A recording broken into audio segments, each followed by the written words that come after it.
a child, I guess as I was growing up, there's a lot of things I wanted to become.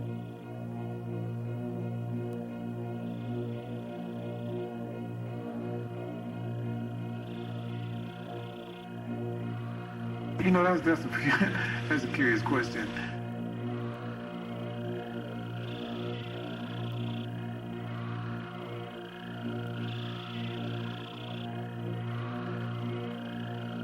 Just do my best.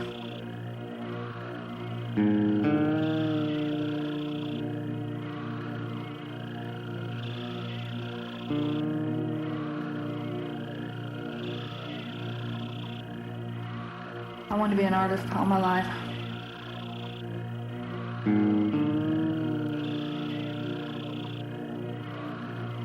Football, basketball, track.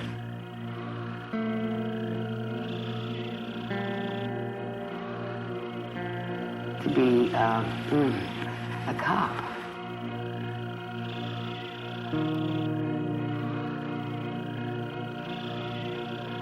Boats, cars, motorcycles.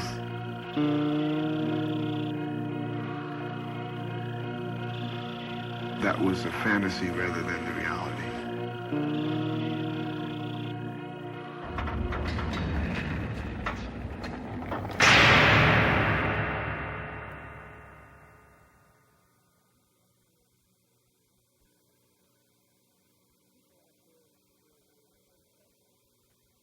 The people out there and the people who are here are the same.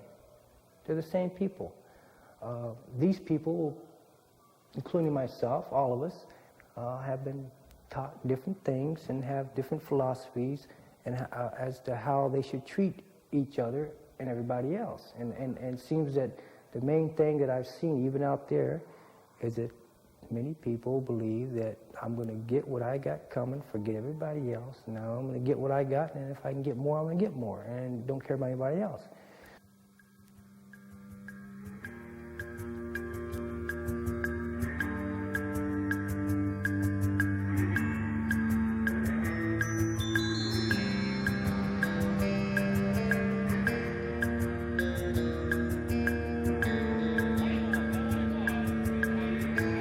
It's kind of hard to put into words, but the best describing it is personal freedom, is being able to control everything that you see when you open your eyes and you see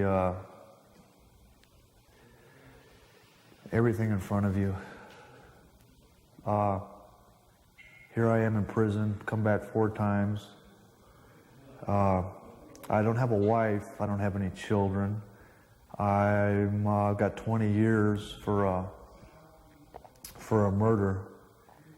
But I feel better than people that are in the free world. I feel that this time has helped me. I do. In what way?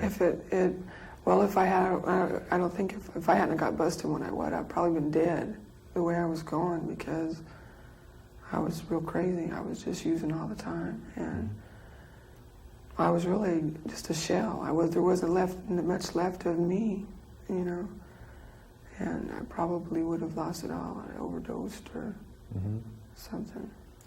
I feel that I've learned a lot from this place.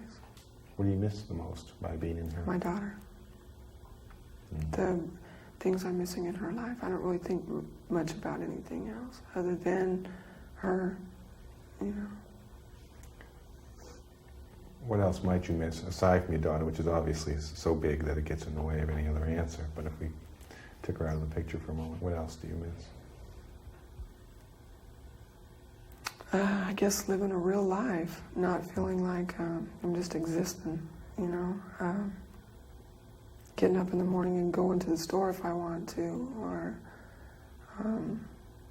living, because you don't live in here, you just exist day after day. You're just programmed, or they like to think, I mean, programmed, you do this, you do that. You don't really make decisions for yourself in here because decisions are already made.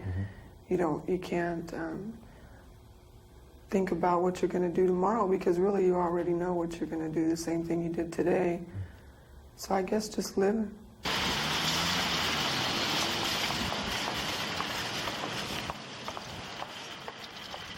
What do you miss the most that you can't do in here? Is there something that comes to mind occasionally? Dogs and grocery stores. Do you enjoy shopping? Yeah, I do. Yeah. I do too. Oh, what do you like about it? Looking at all the pretty girls. Uh-huh. Yeah. Because we were just in the California Institute for Women, which is a prison in Chino, and we asked them what they missed the most about being on the outside, and 3 of 4 women would say they missed grocery shopping. Do you have any ideas about why they would say that? Not really. Maybe for good-looking guys like us going in there hunting them. Yeah. I think that food preparation is very caught up with one's feeling of being a competent woman, whether or not it's related to motherhood or being a wife or any of the other roles. And I don't know how men feel about it. Have you talked to many men and asked about that? A few. I've been in holes, hell holes, death traps. Every square meal I eat, it's a mini 14 gun over my head. Every meal that I eat. And so I'm aware of surviving. I'm struggling to look beyond that. Some kind of breakthrough, some kind of, lucky break. You know, could somebody realize or recognize that I still have a potential, that I still have a chance, that I can be something of worth, that I can be a worthy person, that I'm not a demon, you know, I'm not a behemoth, I'm not a throwback or Neanderthal, I'm a person. And I fell into a tragedy a long time ago. And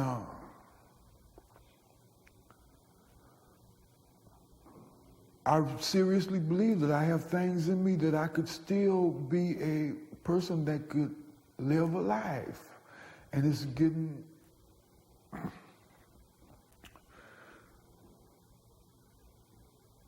short. I'll be 40 years old next month.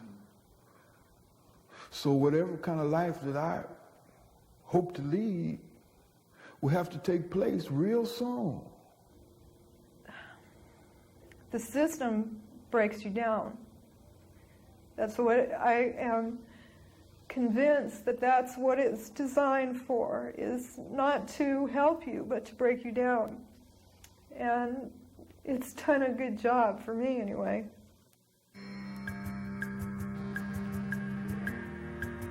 You want me to tell you one dream I had about this place? Sure. Yeah, I'm interested.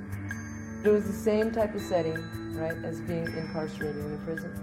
And what it was like, I guess it was during the Nazi era or something, there was big banners, you know, saying criminals breed criminals and this and that. And they were telling all the women here that they had little things wrong with them, and they would take them to the clinic, and they would give them hysterectomies and then take them back out. And we found out, and we weren't going to let them do it to us, so we were running through the stream. I mean, all these different weird places. This place must have been real huge, because we were running through these fields, and then over this barbed wire, and there was dogs chasing us. And we got away from them, we went through a swamp, and then we went over this other thing that had a whole bunch of razor wire and barbed wire. And on the other side of the wall, there was this big, what is it like? Is it Grant's tomb, or one of those things that have all those names written on it? It's a big pedestal thing. There's several different tombs. I'm not sure which one. Anyways, it was a big cement thing like this, and it had all these people's names that they had already got. And my name was on the top of the list. They had already got me, and I didn't even know it. I was sitting up on death row, and I seized upon this poem, and I never forgot it. And it's like this. out of the night that covers me, black as a pit from pole to pole. I thank whatever gods may be for my unconquerable soul. In the fell clutch of circumstance, I have not winced nor cried aloud. Under the bludgeonings of chance, my head is bloody but unbowed. It matters not how straight the gate, nor how charged with punishments the scroll. I am the master of my fate. I am the captain of my soul.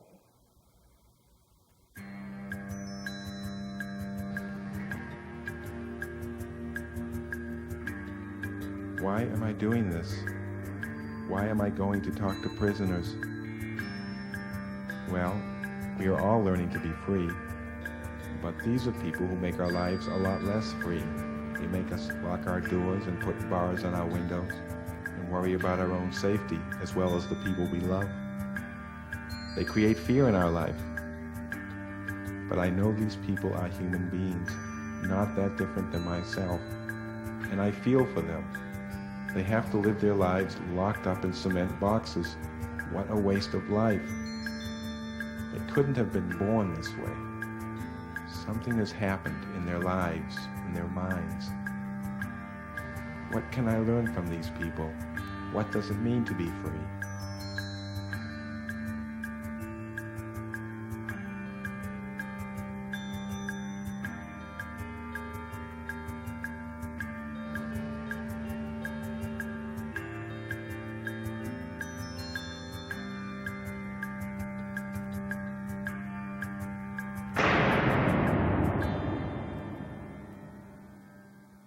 Why do people end up in here?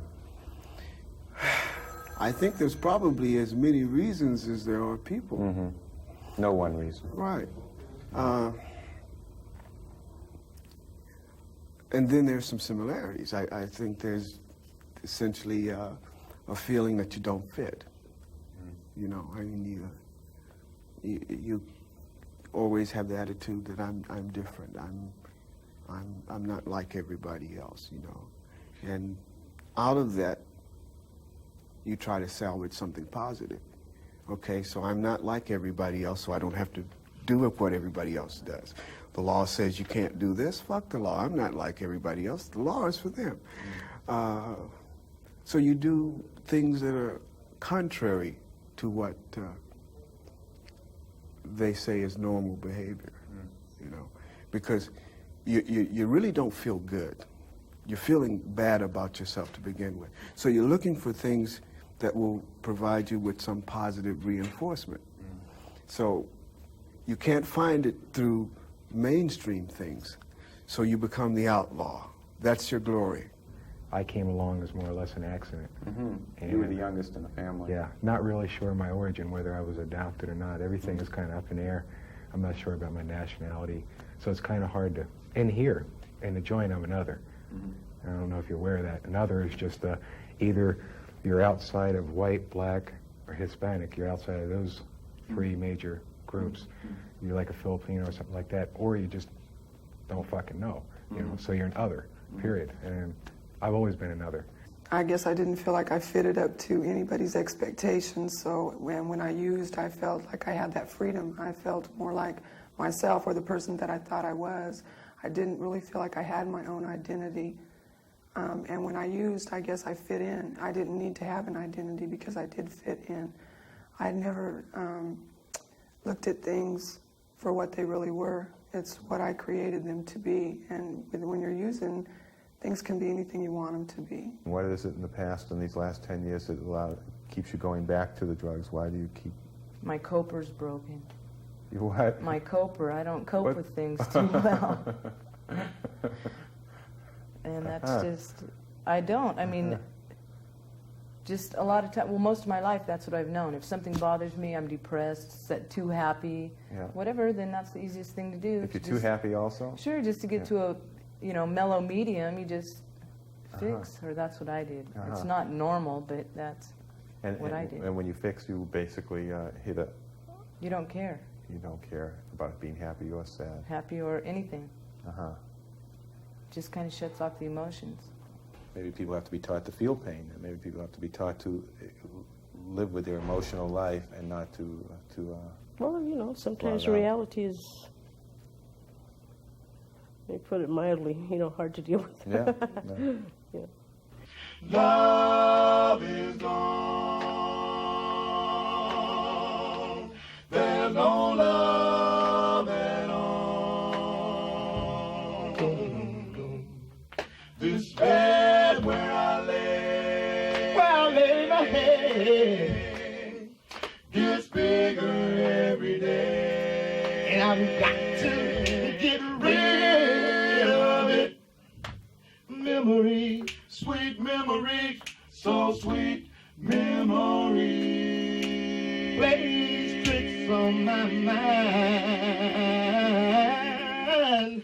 Ooh, I got to find something, anything, to occupy my time. And girl, I want you to know, no,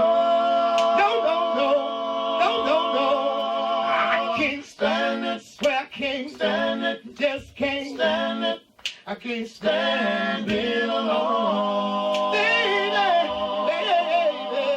I can't stand it, oh no, stand it, I can't stand this empty home.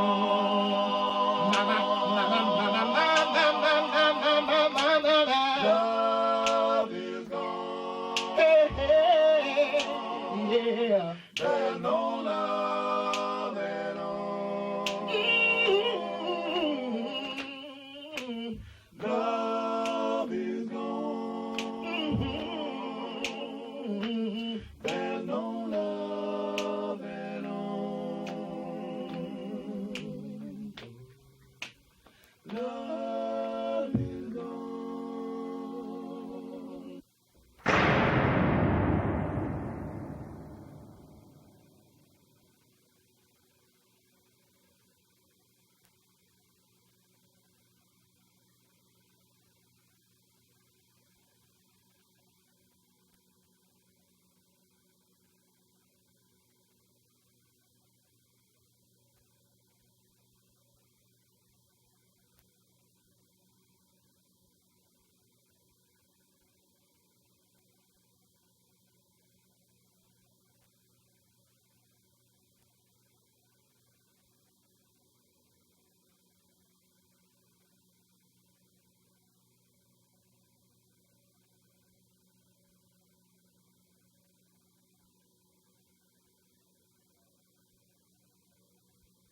When I was about 16, going on 17, I think I fixed heroin for the first time. And this was because my brother, who was then my God, I valued as a God, he went into heroin, and I wrongfully did it myself. And I was completely devastated by the way it destroyed our love. Why did you look up to him?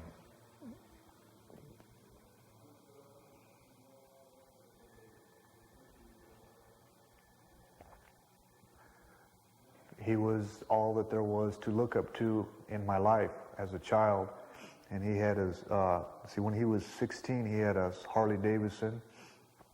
And he was the only role that I had to go by, so far as my behavior was concerned. And he was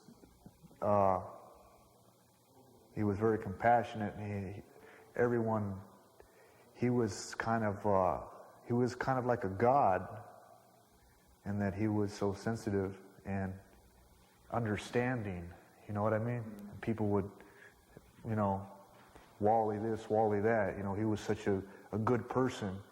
and he was training for boxer to be a professional. He had a dream of being a boxer when he was, I guess, 7 or 8, and he had his name and his little picture on a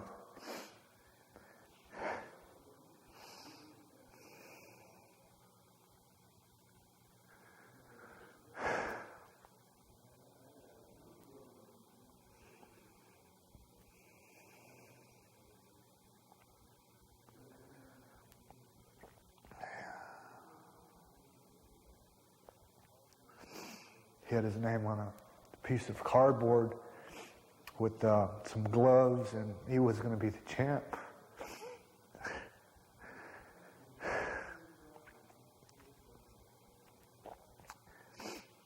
And everything I identified with living as life being and my happiness was through him.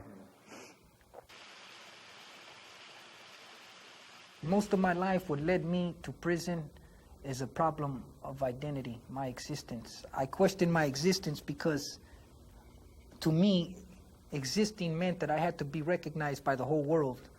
And the world, to me, was America. And America said, in order to be, you have to have things, material power and possessions. That's how you were recognized for what you are here. You had your social status. With that came the prestige and honor of being a person that has so-called been controlled. You see, and to me, striving for all that material power and possessions is actually alienating people from who they are, because they're finding their identity in things outside of themselves. I always wanted more, you know. I remember the next door neighbor got a brand new 5-speed twin Stingray when it first came out. And I had a nice 10-speed, new and everything, and it was sitting right next door, my next door neighbor. I said, the hell with this. I took my bike and left it and went and stole his. Drugs and women are two of the main problems for people in prison, for men in prison. And the drugs probably come about as that feeling of insecurity. You don't really feel good. You're looking for something to make you feel good. You see, because now I've been without drugs 4 years, and I feel damn good. Not only in the physical sense, but I feel good about me. You know, I mean, I can, in spite of all of this that I'm dealing with, in spite of where I am, I feel very good about me. And people who don't feel good really need the drugs, because everybody wants to feel good. I don't care if you're sleeping in doorways, or if you've got mansions and more money than you'll ever spend in your life. You want to feel good, you know? And people that come to prison are usually the people that don't feel good about themselves. My first memory was walking up a hill with my brother and mother. She was taking us to a foster home. And they treated you unkindly? Well, you know, I can't really say if it was unkindly or kindly. I mean, it was an experience, and I don't know what to judge it by. I know that there were some things that happened to us that as children still bothers me, and I know it bothers my brother. And I believe that some of the things that we're involved in right now, both my brother and I, may have its roots back at that time. You know, my dad was an alcoholic, and we had a lot of hard times, but... Because of his drinking? Yeah, yeah. And did it depress you to see this? Or? No, at the time it didn't. I didn't know any difference. Yeah. I was happy, I thought. You know, I didn't know anything different. I wasn't around other kids. I didn't know that people lived differently than we did. Did you know your father was an alcoholic when you were young? Did you, or was this clarified when you were Well, I knew he was drunk a lot. I really didn't know that that's what it was called until later. Why did he drink? Do you have any idea? At that Yeah, time? I have an idea now. That I have a similar problem. I'm not an alcoholic, but I'm a drug addict. When I was younger, I didn't know, you know, that it was, you know, after she'd beat the shit out of me, you know, as a kid, preschool kid, take and hug me. You know, I said, well, I guess this is a part of the program here. You know, one minute you get your ass kicked, and then the next minute you get a kiss, so it's okay. I don't know, it's sort of like a Dr. Jekyll and Mr. Hyde situation. We had problems with the father that was there. Not my father, but the foster father. And the foster mother was all right, and the daughter was all right, but we had some difficulties with the father. Mean to you? Hurt you? Well, I think so, like yeah. Physically? Physically and psychologically. Physically beat you, or? There was, you know, moments like that. A lot of them that you remember, or a few? I don't know, it seemed to be sporadic. I know that there was one instance where my brother was playing with some matches and he was caught, and during that period of time, I guess the hot water heater was a cast iron situation. It had a burning little stove in it. And so they took his hand and stuck it inside the stove, and he got it all scorched up. Every day but Saturdays, Sundays, and holidays, I was spread eagle on the bed and beat. Fly swatter handles, ironing cords, switches, let's see, just about anything she could get a hold, belts, you know, of course. When you meant spread eagle, does that mean? Face down on the bed. She only hit me on my back and where my clothes would cover it. So he couldn't see that there was anything wrong with me when he came home. And she kept telling me if I told him, I'd get it worse the next day. And I was too young to rationalize. I remember being on the floor and being held to the floor with the foot, you know, my father's foot, and with the lashes. It hurt? Oh, yeah. Oh, yeah.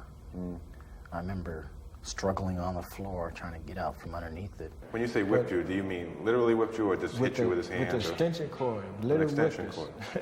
That was whippings. If I had moved, if I talked in church, she used to beat me, yeah. She used to, or? She used to. My mother was the one that was... How would she beat you, in a bad way or in a Well, she nice would way? pull my hair and then wait till I got home and then whip me with a belt and then lock me in the closet and for hours on end, sometimes all day, you know. Because I was abused as a child, well, I wasn't, but I'm just saying, if I was, okay? Because I was abused as a child and wasn't loved and was beat all the time, then I'm going to do the same thing to my kids. I'm going to beat them. I'm not going to love them and all that stuff. And the thing of it is that there would be no reason for you to act that way if you understand why, you know? If you understand what's going on. If you understand that, you know, you was abused, that was wrong. You wasn't loved, that was wrong. You were beaten all the time, that was wrong. If you understand that, and you understand that there is a better way, a right way, a correct way, then you can apply that.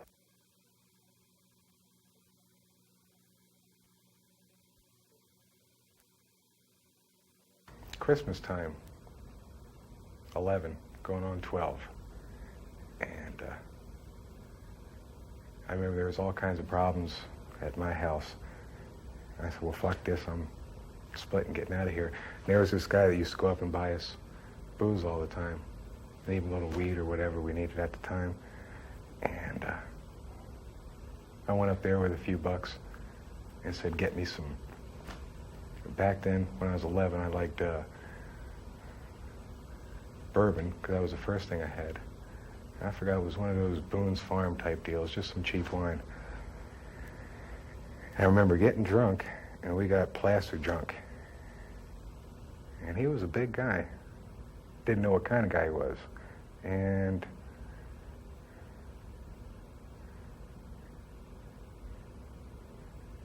we went down to somebody's house, Amy Alley, one of the Alley sisters. They lived back in the woods. They were a weird group. They had family sexual encounters. They had a dad, their 2 sisters, and 2 brothers. They were all under 15, and they used to just have romps down there all the time. And we were headed down there. Got down there, and they weren't home or something. And coming back, he said, let's go have some fun of our own. You know? I can remember all this. I was stumbling around. I said, I don't know what the hell you're talking about. Instinctively, I knew. And I tried to burn rubber and get out of there, and he knocked me down, and the whole 9 yards. What's that mean? Penetrated me, held me down, raped me. Uh-huh. Uh-huh. That You were 11. I was 11 going on 12. That was the guy that sold you the bourbon? Yeah. He was a neighborhood... So was you and him alone at that time, or were you with him? Whoa.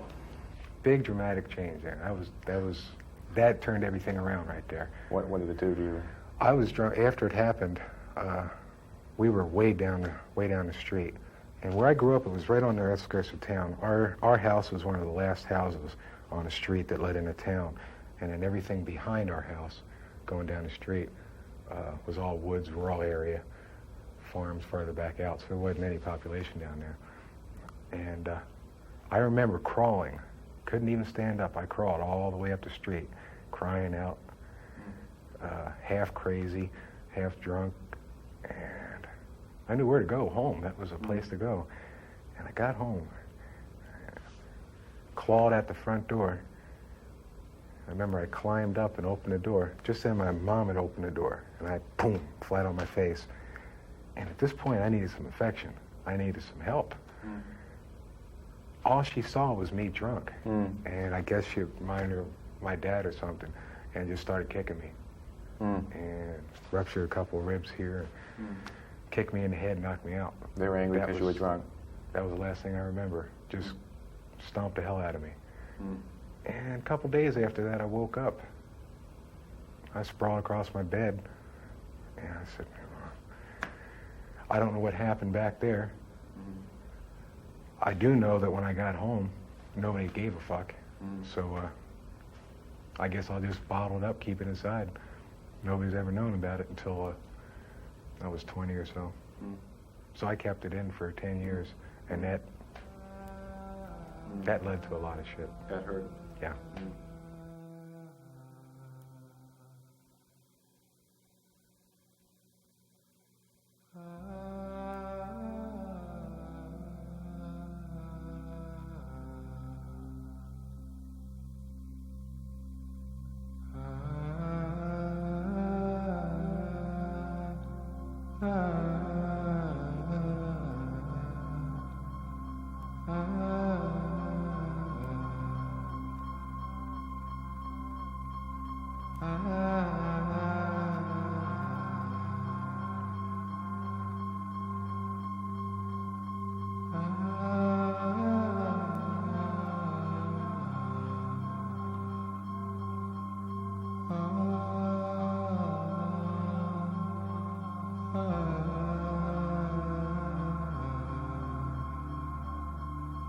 I met contradictions in life.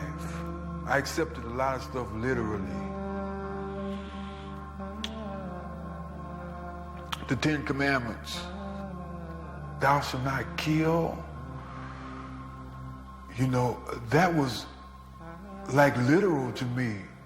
And when I became aware that people had reasons to kill, that really shook something in me. And I would say, well, thou shalt not kill, but yet and still people have reasons that they say that they have reasons that they want to kill. And so I became quickly aware that these things were not to be taken, that this was not credible. I became aware that I felt that the world was not credible, man, that everything that these people were telling me, these people were teaching me, that this wasn't credible, man. The world began to lose its credibility to me. Look at what I had gone through and lived through. I mean, I had to have some kind of strength myself in order to go through the things I went through. At 9 years old, I was in a house where my stepfather's wife hung herself in the basement of that house, and I was left there for 3 days by myself with my baby sister, you know? So, I mean, I had to have some kind of strength. So here I am at 12 years old looking at the world going, I don't need you. I can do things on my own. My mother died when I was about 12 years old. And after she died, I just became like a wild man, so to speak. I mean, I just took life in in my hands and said, well, I'm going to live it the way I see to live it, and I don't care who say what. And I don't, you know, I really didn't feel like I had nothing to look forward to.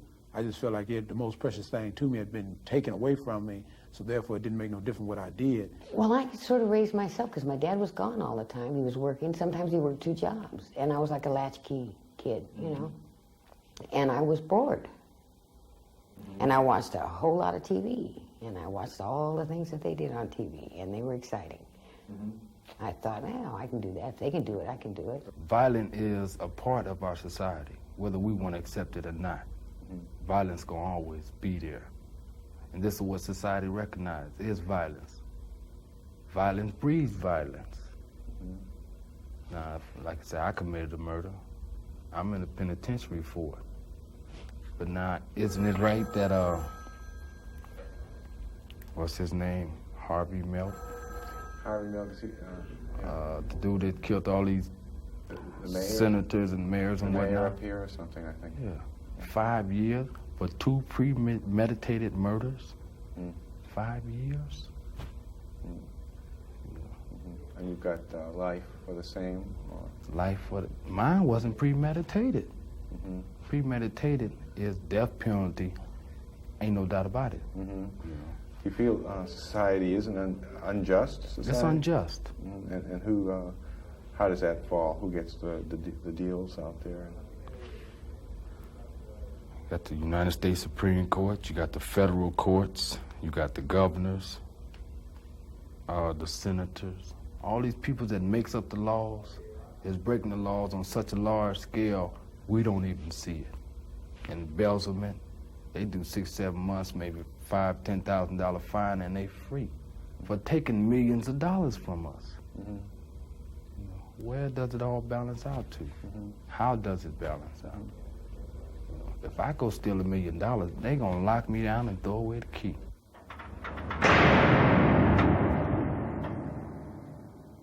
That's self-portrait number 1. Understanding Darkness is the title of it. What's that mean? Understanding Darkness. Okay. Who can understand it? Right. Back then, I had just gotten out of the joint, and I'd met this girl that worked at a restaurant, a 4B's restaurant, and fell in love like that, of course.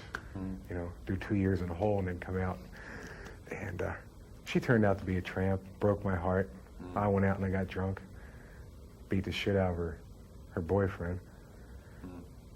And I was stumbling around Salt Lake, down on State Street, 1, 2 o'clock in the morning, just, yeah.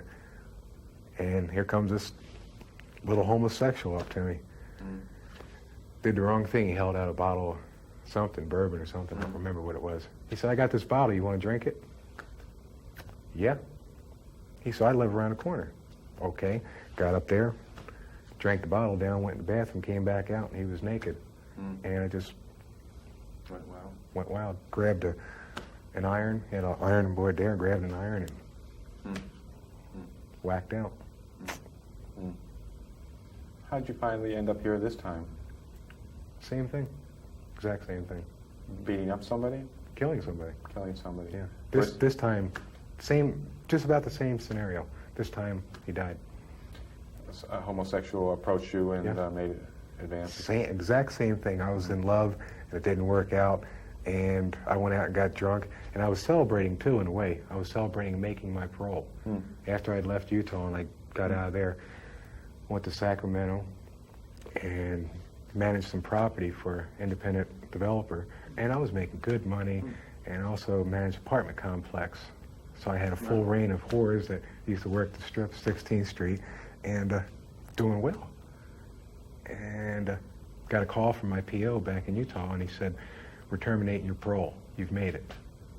Wow. Went out and got a big bottle of 114 barrel proof, old granddad, and hit the town after that.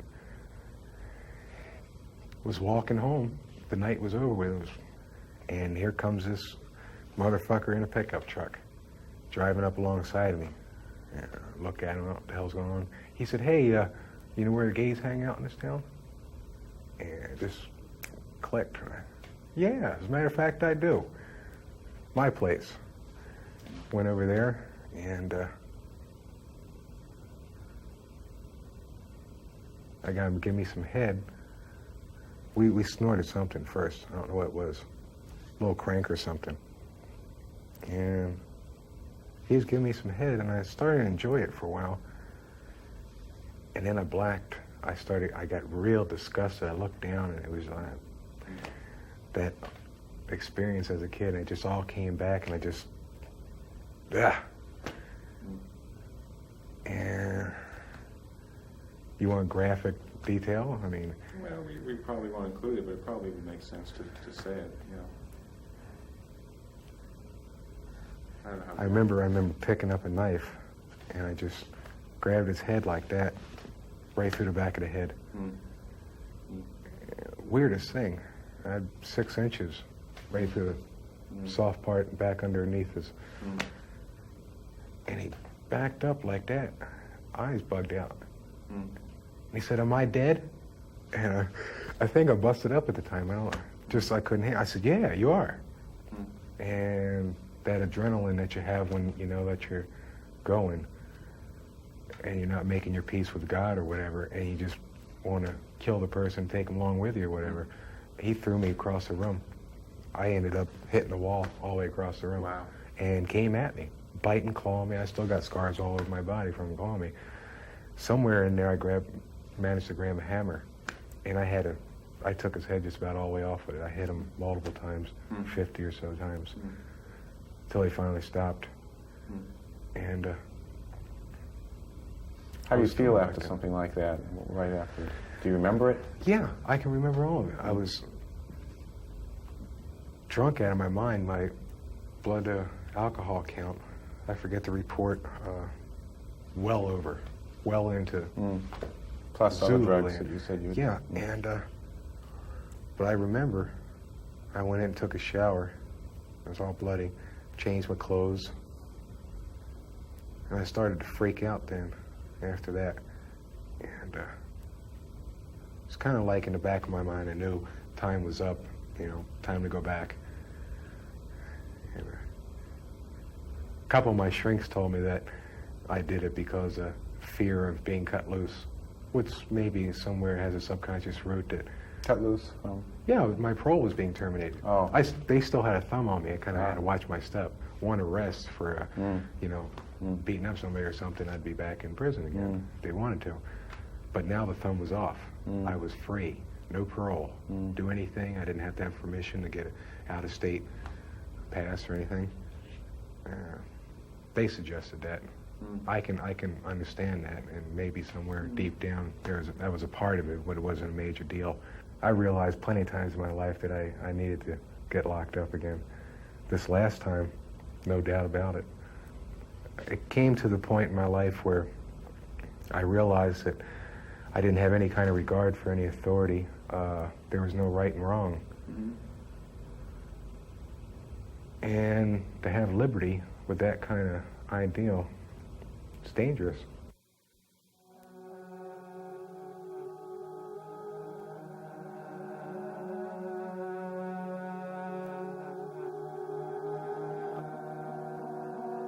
Tiny little teardrop. 3 years ago, I cried real tears, salty tasting tears that left my eyes bleeding red, wet tears that streamed slowly down my cheeks. Real tears, wet tears, salty tasting tears. No one cared then about my weeping. I stood alone, kicked the agony of drug addiction alone, fought charges of armed robbery alone, took 9 years to the state pen alone, walked through hallways of shattered dreams alone, held hands with self-inflicted failure alone, caressed hate for myself, leaving my baby daughter needing, wanting alone, fondled sadness, chewed on loneliness every 24 hours, befriended sorrow to share the early morning hours with, shut out all emotional ties imprisoning my tears. Tears, a weak release, they say.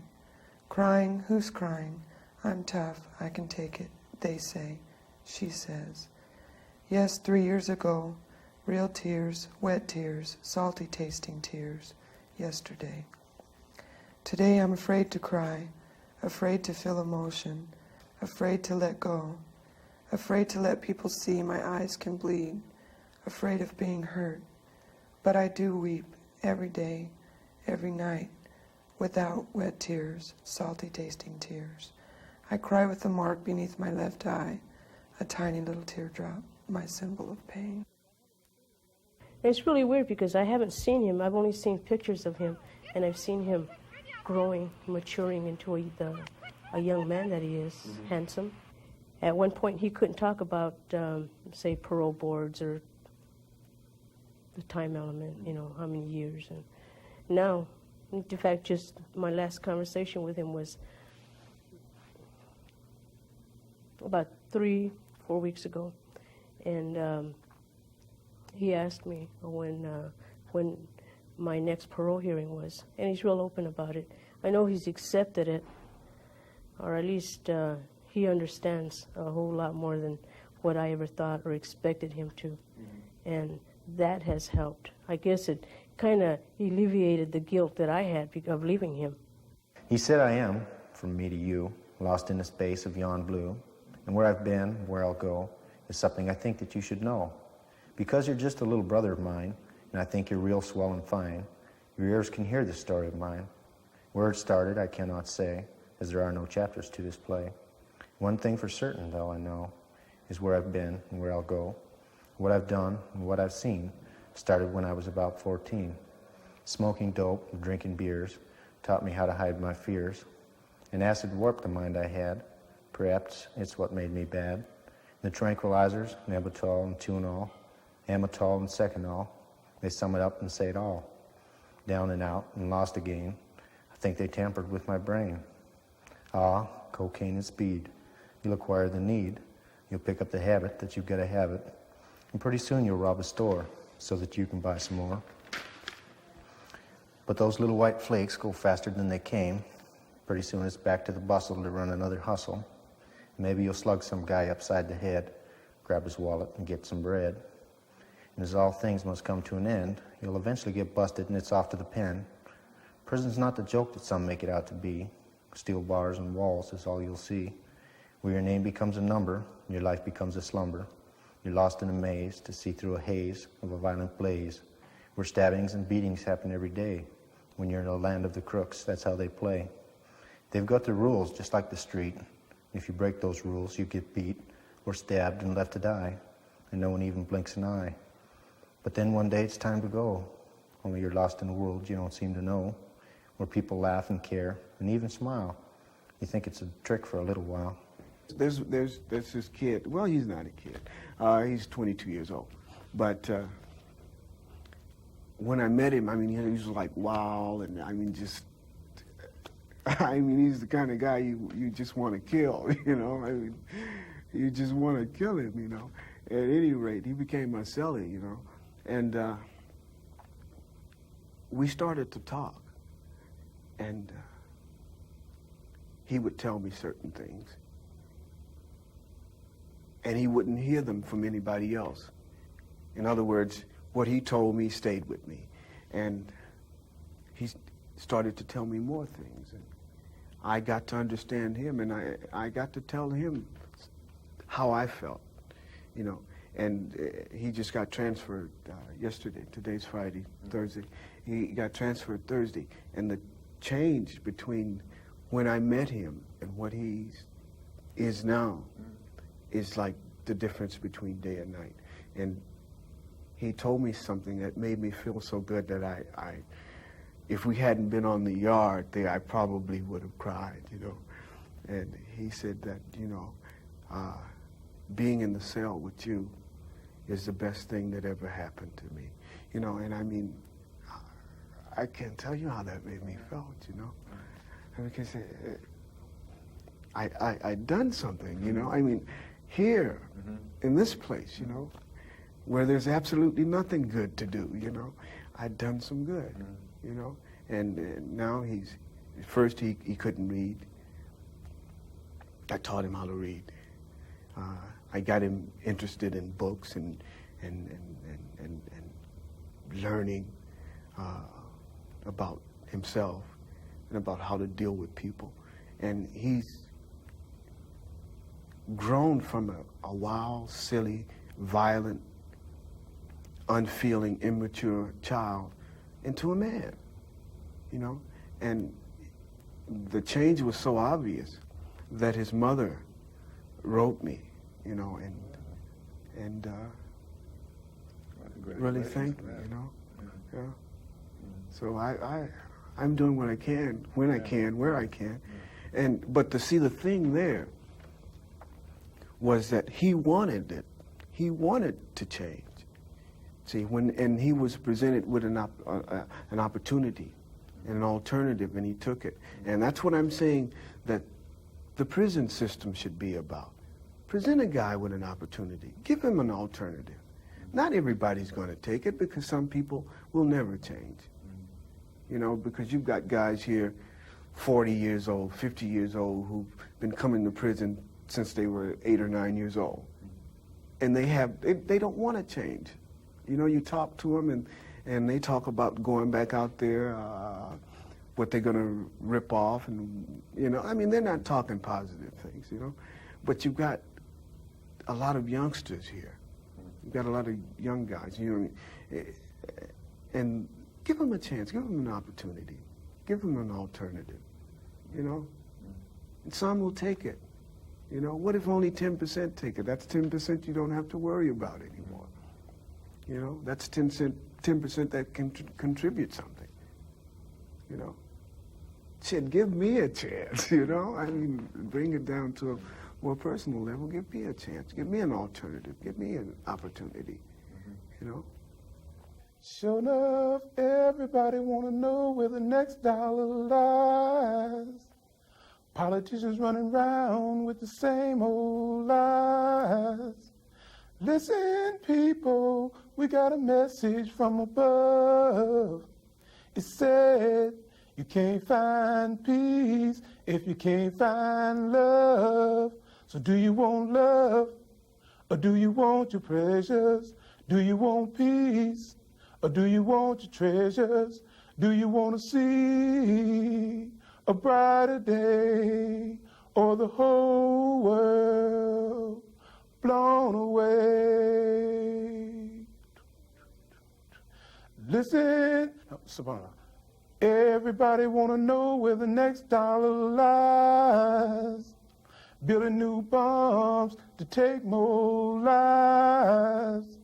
Listen, people, we got a message from above.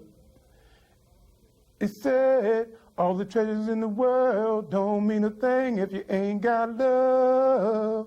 So do you want love, or do you want your pleasures? Do you want peace, or do you want your treasures?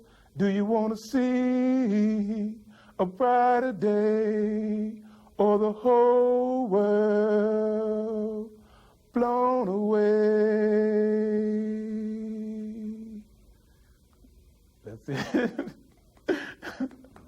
Man, what did that sound like? Oh. When I was a child, I guess as I was growing up, there's a lot of things I wanted to become. Yeah, I wanted to be an artist all my life.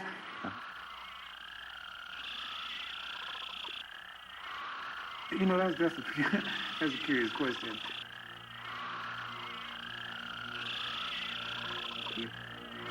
Just do my best. Boats, cars, motorcycles. That was a fantasy rather than the reality.